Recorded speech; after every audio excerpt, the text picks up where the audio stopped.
Herkese merhaba arkadaşlar, hoş geldiniz. Şimdi direkt konuya girmek istiyorum ama bir iki öneri haricinde e, arada böyle bir nasihatler da vermek istiyorum. Şimdi klarnette neden biz flüt tınısını yakalıyoruz? Mesela bu tınıyı elde edebilmek için mücadele ettim ben. Bu arada çayınızı alın, bu video uzun olabilir. Ben de böyle kesip işte böl parçala bu işlerde pek iyi değilim. Artık hatalarımız affola. Konuşurken de o şekilde olabilir. Şimdi bu tınıyı nasıl elde ettim ben? Kamışımı incelttim. Ve bileziğimi biraz yukarı bağladım. Normalde en alta bağlıyorum. Şimdi birazcık dudağımı ısırarak ve dağ tepeye koyarak. Şimdi böyle katlıyoruz ya dudağımızı böyle. Onu birazcık daha yukarı koyarak yaptım. Ve en önemlisi şu aslında. Şuradan baktığınız zaman bekinize herkesin bekinin açıklığı standart bir mesafe vardır. İşte 1 milim, 2 milim, 3 milim neyse. Siz oradan baktığınız zaman dudağınız, alt dudağınız ve dişiniz buraya baskı yapar. Şimdi bu baskı ne kadar fazla olursa yani şuradan baktığınız zaman şöyle görünüyorsa, odaklıyorsa artık. Şuradan baktığınız zaman bu diş alt dudağınız baskıyı dişinle orantılı yapmadığı sürece bu ara kapanıyor. Yani hava içeriye daha az gidiyor. Bu sefer işte bu akortların dik gelmesini sağlıyor. Ve dudak ayarınız da iyi olmadığı için profesyonel bir destek almanız lazım. Bunu da söyleyeceğim öncelikle. O da çok önemli. Almadığınız için bu sefer bu tını elde etmek biraz daha yüksek oranda oluyor. Bunun için ne yapmamız lazım? İlk önerim tabii bakın ben ne söyleyecek olursam söyleyeyim. Bunlar standarda göre konuşulacak. Yani klarnet kişisel bir alettir. Yani kimisinin çene yapısı farklı, diş yapısı farklı, dudağı yapısı farklı. Evet ben karşıdan bakıyorum. İşte dudağını şöyle yap, dişini kayıp falan. Tamam böyle olmuyor işte bu işler. O yüzden birazcık burada dikkatli dinlemeniz, kendi yeteneğiniz varsa da bunu dışarı çıkartmanız için önemli bir video. Hemen taktiklere geçelim. Birinci taktiğim şu, kamışımızı kalınlaştırmak. Şimdi beklerde işte temin bahsettiğim bu şuradan baktığınız zaman açıklık kapalık olayı. 1,5 numara kullanırsanız arkadaşlar bu tınıdan kurtulma ihtimaliniz 1-0 önde olacak. Diyeceksiniz ki hocam benim bekim şöyle. Ben standarta göre konuşuyorum. Yani şu anda 10 liralık, 15 bin liralık, 50 bin liralık hatta biraz daha ileri gidelim. 80-90 bin liralık klarnetlerin içerisinden de çıkan bekler de çok da böyle muhteşem değil. Yeni bir beke ihtiyaç duyulabiliyor çoğu zaman. Ve bu standart beklerde 1,5 numara kamış normalde işte 10 kişiden 8 tanesinde işe yarıyor. Bazı kişilerde dediğim gibi bu birazcık daha yorucu olabiliyor kalın kamışlar. Ben standarda göre dediğim gibi 1,5 numaraya çektik. Yani siz bir mağazaya gidip bir yeni klarnet aldığınız zaman burada da profesyonel destek almadan kesinlikle öneri almadan bunu birine çaldırmadan güvenilir biri olmadan almayın arkadaşlar. Bakın bek de alınmaz, klarnet de alınmaz. Yani güvendiğiniz bir hoca, bir abi, bir kardeş artık kim bu işle ilgileniyorsa onlara gidip danışın. Yani bu işlerde bazı şeyler para harcamadan ve zamanınızı harcamadan olmaz. Yani dikkat edin yani. Gerçekten bazen bu konuda insanlar belirli bir çile çektikten sonra bizlere müracaat ediyorlar. Bunu yapmayın yani çok zor oluyor hem sizin açınızdan. Tabii bu iyi ehline de denk gelmek lazım. Burada çok para kaybeden insanlar da var maalesef. Şimdi 1,5 numara kamışımızı klarnetimizde aldık mağazamızdan. İşte 1,5 numara kamışımızı taktık. Bileziğimizi çıkan bilezik en altta gelecek şekilde. Yani işte kullandığımız kamışın markasına göre değişiyor ama ben şu an mavi kuşak üzerinde işte birazdan başka bir marka var. Onu kullanacağım. Buradan bilezikten en aşağıya kadar yani kamışın tabiri caizse odun parçasının en altına kadar indirmeniz gerekiyor ki 1,5 numara kamışı taktığınız zaman o zaman iyi bir tını elde edebilirsiniz. Şimdi ben tabii bunu sizinle birlikte yapalım. Görün. Ben şimdi daha önceden ayarladığım eski kamışımı hatta biraz yakılmış kamışımı bunun üzerine takacağım. Gerçek tonu elde etmek için sizinle birlikte şey yapıyoruz. İlerliyoruz. Bunu bileziğimi en alta getirdim ve sıkıyorum. Kamışımı da bir tık tırnak şekilde, tırnağınız şeklinde şöyle baktığınız zaman bir tık çıkması lazım. Tamam, o da çıktı. Şimdi bunu aldık. Klarnetin normal üfleyişimizi yapacağız. Şöyle biraz tükürüğünüzle ıslatın. Islattıktan sonra bakın. Şimdi vibrasyon veya diğer nameleri yapmadan birazcık daha fark ediyorsanız hava sesi daha hakim. Yani diğerinde birazcık daha hava yoktu. Bunda hava sesi daha var. Yani böyle içeriden sesi geliyor. Şimdi ikinci kısma geldik. Bunu nasıl yapabiliriz? Arkadaşlar burada ince bir taktik daha vereceğim size. Dediğim gibi bazı öğrenciler yapamayabilir ama yani profesyonel destek almanız mutlaka, yani yapsanız da bir tarafı eksik kalabilir. İkinci taktiğimi söyleyeyim size. Yani önerimi söyleyeyim daha doğrusu. Şimdi bu ellerimizde bu ısıtmak için şu taktiği yapıyoruz. Şimdi bunu dudağımız katlıyken şimdi bunu sürekli yaptığımız zaman atıyorum 1 dakika boyunca 1,5 numara kamışımızı taktık ve en alta bağladık. Yaptık. Ve yavaş yavaş alt dudağımızı ve dişimizi sıktığımız zaman bir tını gelecek. Bakın.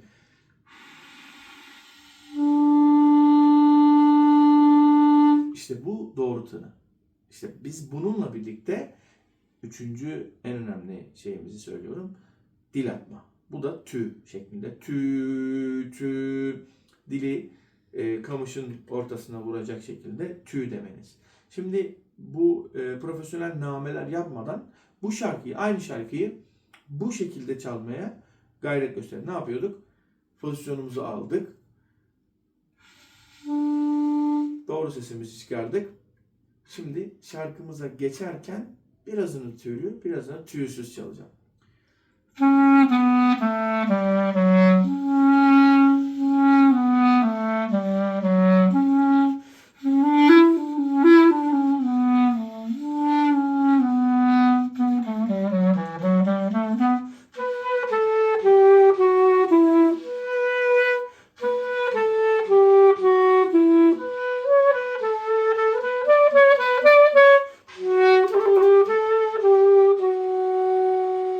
Sonunda gayri ihtiyari bir hareket yaptım ama genel anlamda dediğim gibi tını bu şekilde. Vibrasyon çok milim yaptım, yani yapmamaya gayret gösterdim. Normal şarkıyı inanın bu tını da çalabilseniz bile size bir önceki videonun başındaki tınıdan daha fazla katkı sağlayacağına inanıyorum. Tabii bunun haricinde mesela bazı alıştırmalar da yapılması gerekiyor. Bazı işte kişiye göre taktiklerimiz de var. İşte kimisinin çene yapısından buna işte klarneti kamışın bir altından kavrama, yani şu kavrama olayı var arkadaşlar. İşte bunu biz buradan anlatamıyoruz. İnsanın çenesi yani Allah tarafından yaratılış gereği biraz önde olabiliyor. Kimisinin geride oluyor. Kimisinin üst dişi yamuk oluyor. Yani şunu şöyle yapacaksın diyemiyorum ama örnek veriyorum. Ben bazı öğrencilerim klarneti ağzına sokmam. Yuttuğun zaman akortlar dikleşiyor. İşte o tınıya yakın oluyor. Ne yap diyorum? İşte serçe parmağını işte buraya, elinin altına, bileziğin olduğu yere koy ve öyle üfle diyorum. Bu da ne sağlıyor? Klarneti yutmamanızı sağlıyor. Şimdi sen buraya, şimdi tabii bunun bir standardı var. Bunu elini böyle kaldırdıktan sonra bu parmağın 10 parmağın girer buraya. Ağız, çenenin oraya. Çenenin oraya elini koyduğun zaman şu elin standart veya bu elin. Bizim pozisyonumuz bellidir. Bakın bu şekilde. İşte elimizi bir karış yapıp bunu yaptığımız zaman eğer biz klarnete böyle ağzımızı klarnete sokarsak bu parmağımız bilezikle olan, özellikle standart bileziklerde izin vermez. Yani biz serçe parmağımızı veya şu işaret parmağımızı buraya koyduğumuz zaman istesek de klarneti çok yutamayız. O alt dudağımız ona engel olur.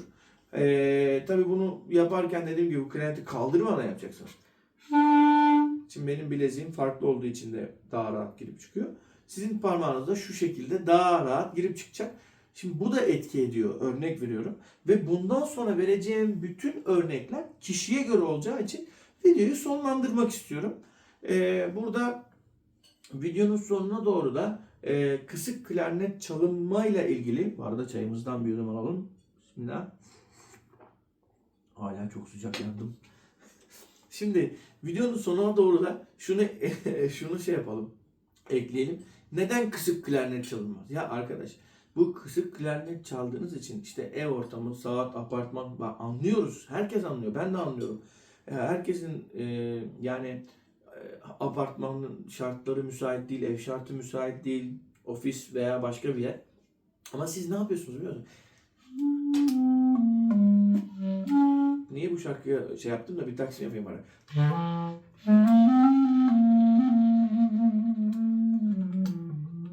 Mesela hakimiyetinizi azaltıyorsunuz. Bunu ister istemez sıkıyorsunuz. Sıkmamanız için klarnetten klarnet gibi ses çıkması lazım.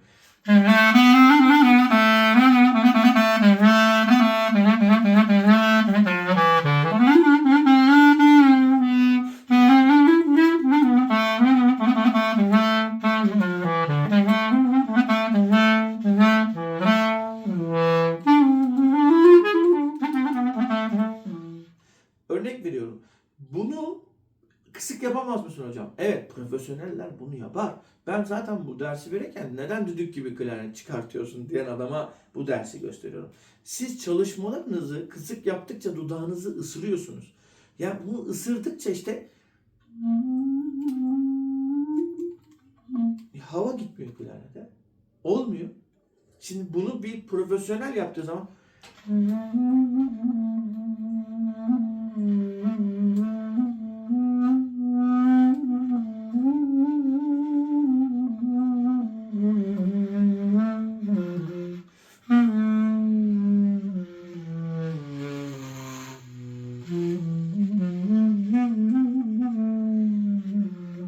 hani belki daha farklı duyulabiliyor. Ama dediğim gibi kamış ayarı çok önemli. Mesela bu kamışla ben kısık çalacaksam bu kamışla çalmam. Bu kamışı birazcık daha inceltmem gerekiyor. Çok az daha. Birazcık daha bileziğimi yukarı almam lazım. Vesaire. İşte bu kişiden kişiye, ağızdan yapısına göre değişiyor. Birinci sebeplerden bir tanesi bu. Yani entonasyonunuz bozuluyor. O yüzden sıktığınız için kısık klarnet çalışmak size zarar veriyor. Bu sefer ne oluyor? Diyelim ki klarnette işte 10 tane klarnet var. Bunların işte biliyorsunuz akortlu klarnet bulmak çok zor. Bu klarneti aldığımız zaman elimize diyelim ki re perdesinde bir dik ses var. Mi perdesinde bir peslik var. Şimdi bu ikisi arasındayı öğrenci bilmediği için şimdi doğru da üfleyemiyor. Doğru üflemediği için bu sefer o çirkin ton tekrardan devreye giriyor. O yüzden bu üflemelerde eğer bir standart üflersek doğru yere geldiğimizde diyoruz ki mi sesi dik. Sen ben bunu bilerek yaptım da diyoruz ki biz bunu hepsini düzgün üflerken bu seste bozukluk var.